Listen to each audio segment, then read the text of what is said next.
श्रीमद्वाल्मीकि रामायण युद्धकांड अध्याय 22। नल के द्वारा सागर पर 100 योजन लंबे पुल का निर्माण तथा उसके द्वारा श्रीराम सहित वानर सेना का उस पार पड़ाव डालना। तब रघुकुल तिलक श्रीराम ने समुद्र से कठोर शब्दों में कहा, महासागर, आज मैं पाताल सहित तुझे सुखा डालूंगा। सागर, मेरे बाणों से तुम्हारी सारी जलराशि दग्ध हो जाएगी, तू सूख जाएगा और तेरे भीतर रहने वाले सब जीव नष्ट हो जाएंगे। उस दशा में तेरे यहाँ जल के स्थान में विशाल बालुका राशि पैदा हो जाएगी। समुद्र, मेरे धनुष द्वारा की गई बाण वर्षा से जब तेरी ऐसी दशा हो जाएगी, तब वानर लोग पैदल ही चलकर तेरे उस पार पहुंच जाएंगे। दानवों के निवास स्थान, तू केवल चारों ओर से बहकर आई हुई जलराशि का संग्रह करता है। तुझे मेरे बल और पराक्रम का पता नहीं है, किंतु याद रख, इस उपेक्षा के कारण तुझे मुझसे भारी संताप प्राप्त होगा। यूं कहकर महाबली श्रीराम ने एक ब्रह्मदंड के समान भयंकर बाण को ब्रह्मास्त्र से अभिमंत्रित करके अपने श्रेष्ठ धनुष पर चढ़ाकर खींचा। श्री रघुनाथ जी के द्वारा सहसा उस धनुष के खींचे जाते ही पृथ्वी और आकाश मानो फटने लगे और पर्वत डगमगा उठे। सारे संसार में अंधकार छा गया, किसी को दिशाओं का ज्ञान न रहा। सरिताओं और सरोवरों में तत्काल हलचल पैदा हो गई। चंद्रमा और सूर्य नक्षत्रों के साथ तिर्यक गति से चलने लगे। सूर्य की किरणों से प्रकाशित होने पर भी आकाश में अंधकार छा गया। उस समय आकाश में सैकड़ों उल्काएं प्रज्वलित होकर उसे प्रकाशित करने लगी तथा अंतरिक्ष से अनुपम एवं भारी गड़गड़ाहट के साथ वज्रपात होने लगे। परिवह आदि वायुभेदों का समूह बड़े वेग से बहने लगा। वह मेघों की घटा को उड़ाता हुआ बारंबार वृक्षों को तोड़ने, बड़े बड़े पर्वतों से टकराने और उनके शिखरों को खंडित करके गिराने लगा। आकाश में महान वेगशाली विशाल वज्र भारी गड़गड़ाहट के साथ टकराकर उस समय वैद्युत अग्नि की वर्षा करने लगे। जो प्राणी दिखाई दे रहे थे और जो नहीं दिखाई देते थे, वे सब बिजली की कड़क के समान भयंकर शब्द करने लगे। उनमें से कितने ही अभिभूत होकर धराशायी हो गए, कितने ही भयभीत और उद्विग्न हो उठे। कोई व्यथा से व्याकुल हो गए और कितने ही भय के मारे जडवत हो गए। समुद्र अपने भीतर रहने वाले प्राणियों, तरंगों, सर्पों और राक्षसों सहित सहसा भयानक वेग से युक्त हो गया और प्रलय काल के बिना ही तीव्र गति से अपनी मर्यादा लांघकर एक एक योजन आगे बढ़ गया। इस प्रकार नदों और नदियों के स्वामी उस उद्गत समुद्र के मर्यादा लांघकर बढ़ जाने पर भी शत्रुसूदन श्री रामचंद्र जी अपने स्थान से पीछे नहीं हटे। तब समुद्र के बीच से सागर स्वयं मूर्तिमान होकर प्रकट हुआ, मानो महाशैल मेरु पर्वत के अंगभूत उद्याचल से सूर्यदेव उदित हुए हों।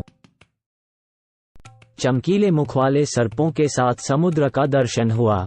उसका वर्ण स्निग्ध वैदूर्य मणि के समान श्याम था। उसने जाम्बूनद नामक सुवर्ण के बने हुए आभूषण पहन रखे थे। लाल रंग के फूलों की माला तथा लाल ही वस्त्र धारण किए थे। उसके नेत्र प्रफुल्ल कमल दल के समान सुंदर थे। उसने सिर पर एक दिव्य पुष्पमाला धारण कर रखी थी, जो सब प्रकार के फूलों से बनाई गई थी। सुवर्ण और तपे हुए कांचन के आभूषण उसकी शोभा बढ़ाते थे। वो अपने ही भीतर उत्पन्न हुए रत्नों के उत्तम आभूषणों से विभूषित था। इसीलिए नाना प्रकार के धातुओं से अलंकृत हिमवान पर्वत के समान शोभा पाता था।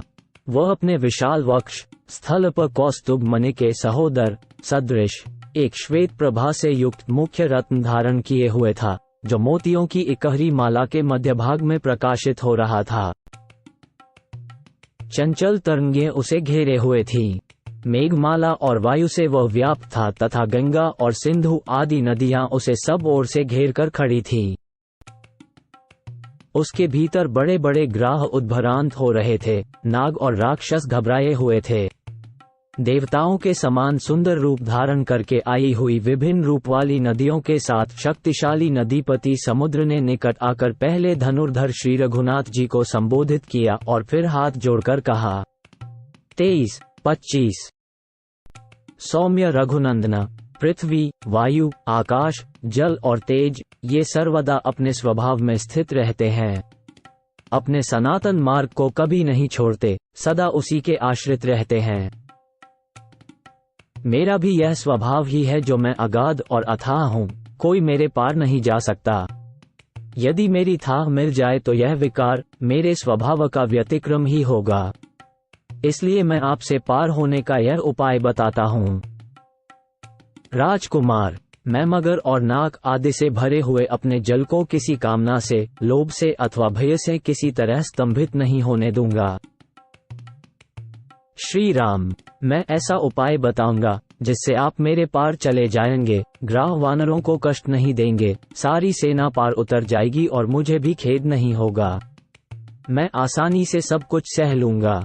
वानरों के पार जाने के लिए जिस प्रकार पुल बन जाए वैसा प्रयत्न मैं करूंगा।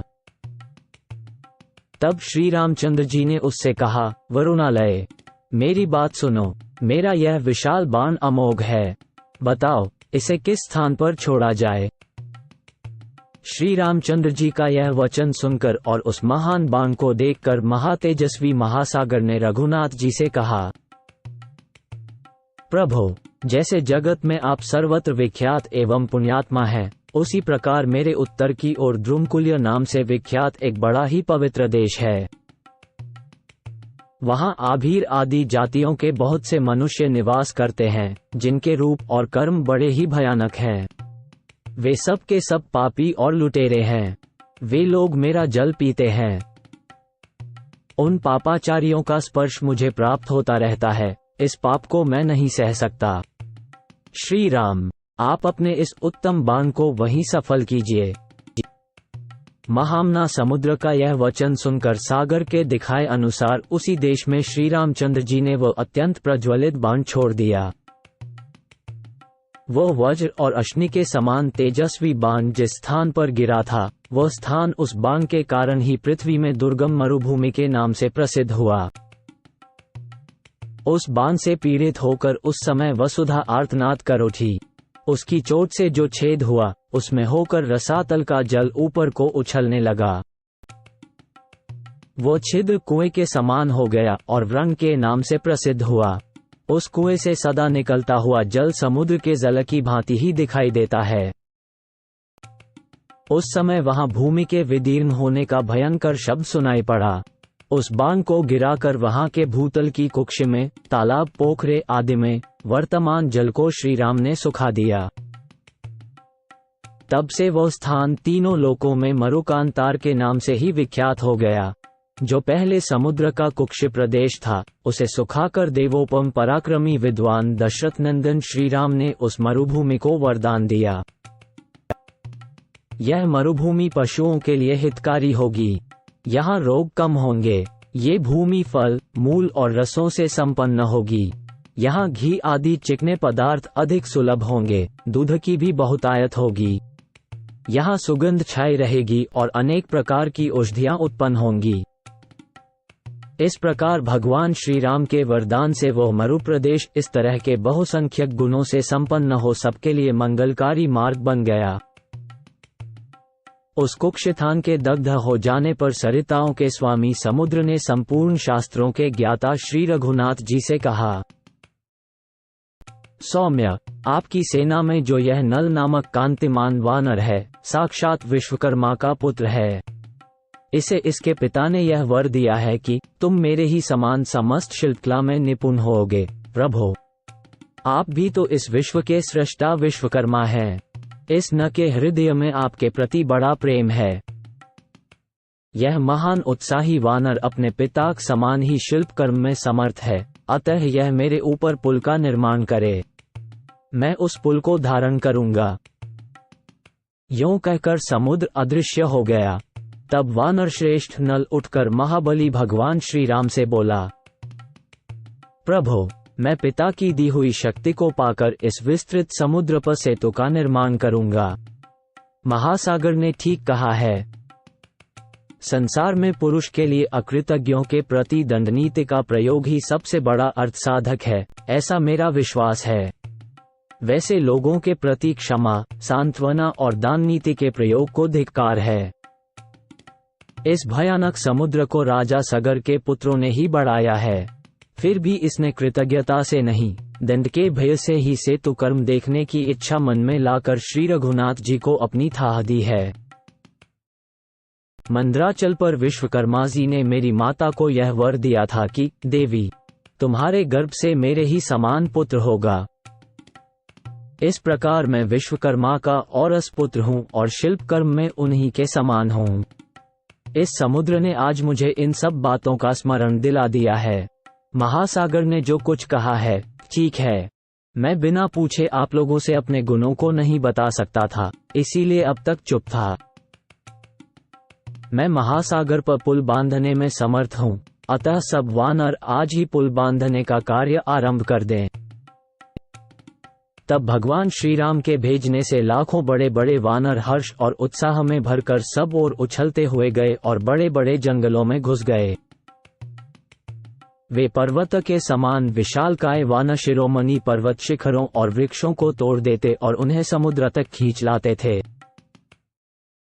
वे साल, अश्वकर्ण, धव, बांस, कुटज, अर्जुन, ताल, तिलक, तिनेश, बेल, चितवन, खिले हुए कनेर, आम और अशोक आदि वृक्षों से समुद्र को पाटने लगे।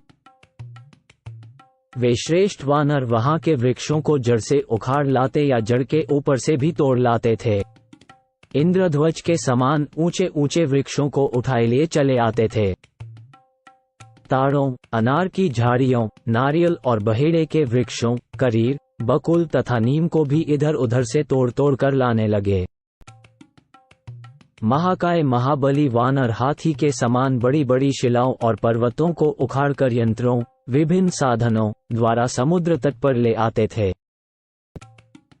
शिलाखंडों को फेंकने से समुद्र का जल सहसा आकाश में उड़ जाता और फिर वहां से नीचे को गिर जाता था। उन वानरों ने सब ओर पत्थर गिराकर समुद्र में हलचल मचा दी। कुछ दूसरे वानर 100 योजन लंबा सूत पकड़े हुए थे। नल नदों और नदियों के स्वामी समुद्र के बीच में महान सेतु का निर्माण कर रहे थे। भयंकर कर्म करने वाले वानरों ने मिलजुल कर उस समय सेतु निर्माण का कार्य आरंभ किया था। कोई नापने के लिए दंड पकड़ते थे तो कोई सामग्री जुटाते थे। श्री रामचंद्र जी की आज्ञा शिरोधार्य करके सैकड़ों वानर जो पर्वतों और मेघों के समान प्रतीत होते थे, वहां तिनकों और काष्ठों द्वारा भिन्न भिन्न स्थानों में पुल बांध रहे थे, जिनके अग्रभाग फूलों से लदे थे। ऐसे वृक्षों द्वारा भी वे वानर सेतु बांधते थे। पर्वतों जैसी बड़ी बड़ी चट्टानें और पर्वत शिखर लेकर सब ओर दौड़ते वानर दानवों के समान दिखाई देते थे। उस समय उस महासागर में फेंकी जाती हुई शिलाओं और गिराए जाते हुए पहाड़ों के गिरने से बड़ा भीषण शब्द हो रहा था। हाथी के समान विशालकाय वानर बड़े उत्साह और तेजी के साथ काम में लगे हुए थे। पहले दिन उन्होंने 14 योजन लंबा पुल बांधा। फिर दूसरे दिन भयंकर शरीर वाले महाबली वानरों ने तेजी से काम करके 20 योजन लंबा पुल बांध दिया। तीसरे दिन शीघ्रतापूर्वक काम में जुटे हुए महाकाय कपियों ने समुद्र में 21 योजन लंबा पुल बांध दिया। चौथे दिन महान वेगशाली और शीघ्रकारी वानरों ने 22 योजन लंबा पुल और बांध दिया, तथा पांचवें दिन शीघ्रता करने वाले उन वानर वीरों ने सुवल पर्वत के निकट तक 23 योजन लंबा पुल बांधा। इस प्रकार विश्वकर्मा के बलवान पुत्र कांतिमान कपिश्रेष्ठ नल ने समुद्र में 100 योजन लंबा पुल तैयार कर दिया। इस कार्य में वे अपने पिता के समान ही प्रतिभाशाली थे। मकरालय समुद्र में न के द्वारा निर्मित हुआ वह सुंदर और शोभाशाली सेतु आकाश में स्वातिपथ, छायापथ के समान सुशोभित होता था। उस समय देवता, गंधर्व, सिद्ध और महर्षि उस अद्भुत कार्य को देखने के लिए आकाश में आकर खड़े थे। न के बनाए हुए 100 योजन लंबे और 10 योजन चौड़े उस पुल को देवताओं और गंधर्वों ने देखा, जिसे बनाना बहुत ही कठिन काम था। वानर लोग भी इधर उधर उछल कूद कर गर्जना करते हुए उस अचिंत्य, असह्य, अद्भुत और रोमांचकारी पुल को देख रहे थे। समस्त प्राणियों ने ही समुद्र में सेतु बांधने का वह कार्य देखा। इस प्रकार उन सहस्र कोटि 1 खरब महाबली एवं उत्साही वानरों का दल पुल बांधते बांधते ही समुद्र के उस पार पहुंच गया। वो पुल बड़ा ही विशाल, सुंदरता से बनाया हुआ, शोभा संपन्न, समतल और सुसंबद्ध था। वो महान सेतु सागर में सीमंत के समान शोभा पाता था। पुल तैयार हो जाने पर अपने सचिवों के साथ विभीषण गदा हाथ में लेकर समुद्र के दूसरे तट पर खड़े हो गए, जिससे शत्रुपक्षीय राक्षस यदि पुल तोड़ने के लिए आवे तो उन्हें दंड दिया जा सके। तदनंतर सुग्रीव ने सत्य पराक्रमी श्री राम से कहा, वीरवर, आप हनुमान के कंधे पर चढ़ जाइए और लक्ष्मण अंगद की पीठ पर सवार हो लें, क्योंकि यह मकरालय समुद्र बहुत लंबा चौड़ा है। ये दोनों वानर आकाश मार्ग से चलने वाले हैं, अतः यही दोनों आप दोनों भाइयों को धारण कर सकेंगे। इस प्रकार धनुर्धर एवं धर्मात्मा भगवान श्री राम लक्ष्मण और सुग्रीव के साथ उस सेना के आगे आगे चले। दूसरे वानर सेना के बीच में और अगल बगल में होकर चलने लगे। कितने ही वानर जल में कूद पड़ते और तैरते हुए चलते थे, दूसरे पुल का मार्ग पकड़ कर जाते थे और कितने ही आकाश में उछलकर गरुड़ के समान उड़ते थे। इस प्रकार पार जाती हुई उस भयंकर वानर सेना ने अपने महान घोष से समुद्र की बढ़ी हुई भीषण गर्जना को भी दबा दिया। धीरे धीरे वानरों की सारी सेना नके बनाए हुए पुल से समुद्र के उस पार पहुंच गई। राजा सुग्रीव ने फल, मूल और जल की अधिकता देख सागर के तट पर ही सेना का पड़ाव डाला। भगवान श्री राम का वह अद्भुत और दुष्कर कर्म देखकर सिद्ध, चारण और महर्षियों के साथ देवता लोग उनके पास आए तथा उन्होंने अलग अलग पवित्र एवं शुभ जल से उनका अभिषेक किया। फिर बोले, नरदेव, तुम शत्रुओं पर विजय प्राप्त करो और समुद्र पर्यंत सारी पृथ्वी का सदा पालन करते रहो। इस प्रकार भांति भांति के मंगल सूचक वचनों द्वारा राज सम्मानित श्री राम का उन्होंने अभिवादन किया।